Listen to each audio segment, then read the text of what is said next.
Eksplorasi konsep refleksi diri tentang pemikiran Ki Hajar Dewantara tentang pendidikan. Assalamualaikum warahmatullahi wabarakatuh. Perkenalkan, nama saya Syawal Dina Simangunsong dari SMK Negeri 1 Ekskoto. Di atas saya calon guru penggerak Angkatan 8 Kabupaten Solok. Pemikiran Ki Hajar Dewantara dalam pendidikan. Jika dianalogikan, pendidik ibarat petani dan anak didik adalah padi.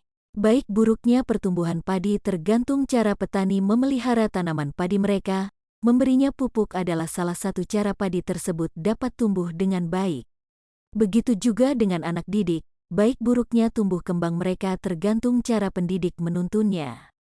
Kita tidak bisa membuat padi menjadi jagung, seperti halnya anak didik, si A tidak akan bisa menjadi seperti si B, sehingga kita hanya bisa menuntun mereka sesuai kodrat mereka dengan cara berbeda, tentunya sesuai dengan nilai-nilai kemanusiaan agar kelak terbentuk profil pelajar Pancasila yang diimpikan. Perbedaan pendidikan dan pengajaran. Pendidikan merupakan tuntunan terhadap kekuatan kodrat anak untuk mencapai keselamatan dan kebahagiaan. Pengajaran adalah proses pemberian ilmu dan kecakapan hidup secara lahir dan batin. KHD membedakan kedua konsep ini dengan pengajaran sebagai bagian dari pendidikan.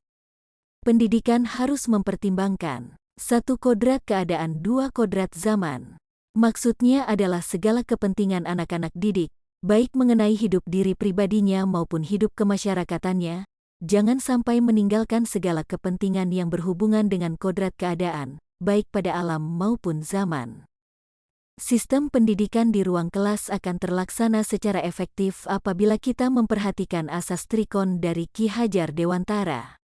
Asas Trikon ini menjadi prinsip perubahan yang dapat kita lakukan untuk mewujudkan transformasi pendidikan.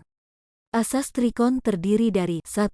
Kontinuitas, 2. Konvergensi, dan 3. Konsentris. Kontinuitas, pengembangan yang dilakukan harus bersifat berkesinambungan. Konvergensi, pengembangan yang dilakukan dapat diambil dari berbagai sumber dari luar. Konsentris, pengembangan yang dilakukan harus sesuai dengan kepribadian bangsa kita sendiri. Budi pekerti dan peran keluarga dalam pendidikan. Budi pekerti yang merupakan perpaduan antara gerak pikiran, perasaan dan kehendak sehingga menimbulkan tenaga. Budi pekerti juga dapat diartikan sebagai perpaduan antara cipta, kognitif, karsa, afektif, sehingga menciptakan karya psikomotor. Pendidikan harus bersifat holistik seimbang. Menurut KHD, keseimbangan dalam pendidikan memungkinkan anak menjadi bijaksana. Keluarga adalah tempat terbaik untuk mendapatkan teladan baik. Pandangan diri saya dan siswa jika dikaitkan dengan pemikiran Ki Hajar Dewantara.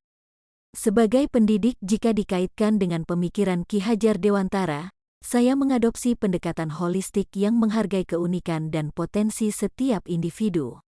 Ki Hajar Dewantara adalah tokoh pendidikan Indonesia yang terkenal dengan gagasan pendidikan nasional yang inklusif, berpusat pada kebebasan, keadilan dan kesetaraan.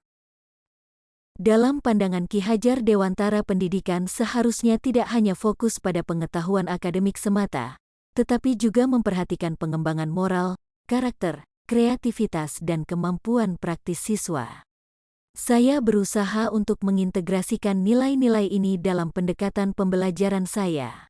Ki Hajar Dewantara juga menekankan pentingnya pendidikan yang relevan dengan budaya dan konteks lokal. Saya berusaha untuk memahami dan menghargai keberagaman budaya, latar belakang, dan pengalaman siswa, serta mengintegrasikan elemen lokal dalam pembelajaran saya. Terima kasih. Demikian refleksi saya tentang konsep pemikiran Ki Hajar Dewantara tentang pendidikan. Semoga saya merupakan guru yang mampu menuntun peserta didik saya sesuai